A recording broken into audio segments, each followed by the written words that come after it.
We sat down earlier with Secretary of State John Kerry, who was just back from Brussels. We asked him how worried he was about another terror attack in Europe. Well, I think everybody's concerned because for several years now, foreign fighters have been returning from Syria or from other locations and implanting themselves in the communities. And this is the threat that we've all been aware of. We've been looking for additional screening. We've been engaged, actually, with the Belgian authorities for some period of time now, trying to fill gaps that they're aware exist. And I think everybody is now geared up to recognize that the fight is not just in Iraq and Syria, but the fight is wherever those fighters have come from. Belgian officials admit that there were lots of gaps in this case, and this is after the attacks in Paris. What's the sense of urgency in Well, there's Europe? great urgency. There's a sense of urgency, clearly. There's a sense of urgency, but can they capture that? You're talking about 28 different countries. Well, they have to. They really have to. And I met with the president of the European Commission yesterday. The Prime Minister of Belgium made it very clear. They know they need to move on these things, and hopefully that will happen.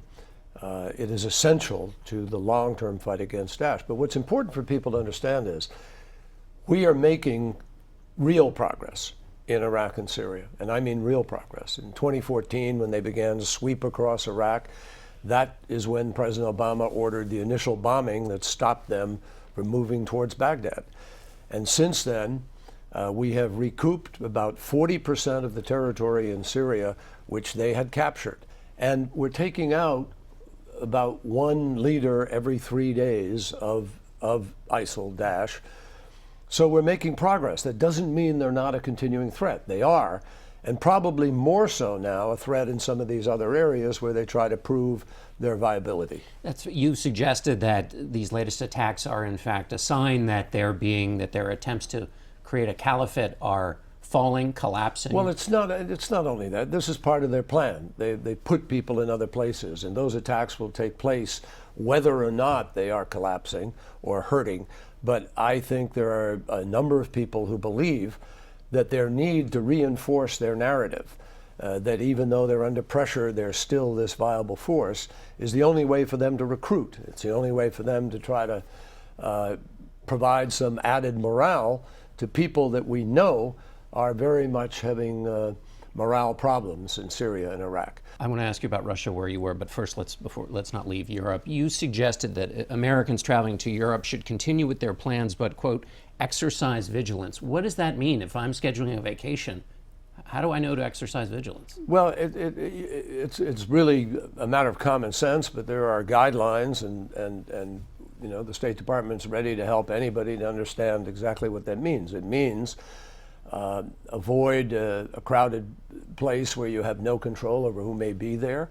Have a sense of vigilance to watch who's around you. If you see a guy walking into an airport with a black glove on one hand and nothing on the other, and there are two of them the same way, and they're pushing a big suitcase, maybe that tells you something. I mean, there are things you can be alert to. That doesn't sound like much of a vacation.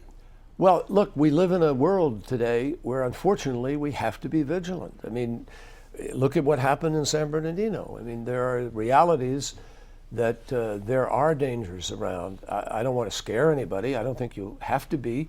The odds of being hit by a terrorist are far less than the odds of an injury in the course of daily life, whether it's an accident in an automobile or a home or elsewhere.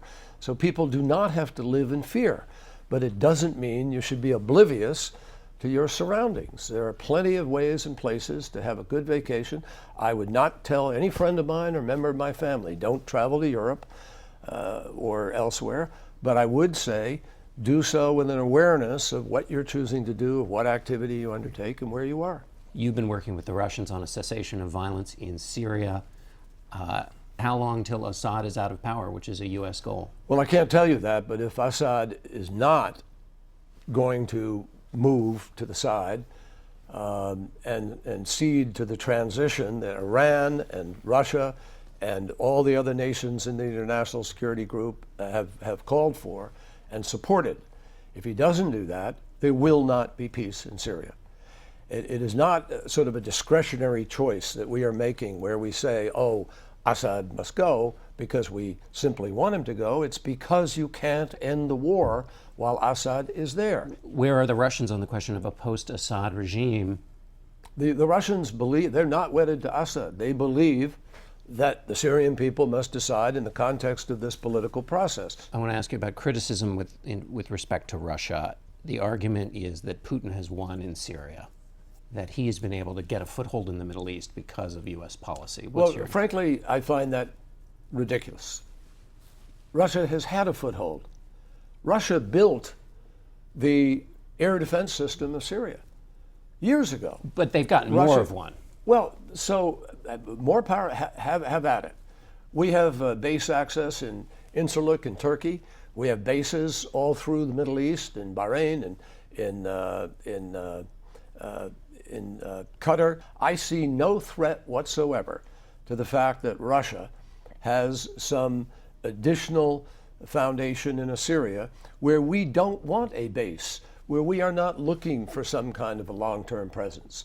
If Russia can help stabilize and provide for a peace process that actually ends this war, which is putting existential which is putting existential pressure on Europe, as well as existential pressure on Jordan, on Lebanon, and creating an environment that threatens Israel. You talk about threats to Israel. That turmoil is a threat to Israel. So if Russia can help us, and it is right now, Russia has helped bring about the Iran nuclear agreement. Russia helped get the chemical weapons out of Syria. Russia is now helping with the cessation of hostilities. And if Russia can help us to actually effect this political transition, that is all to the strategic interest of the United States of America.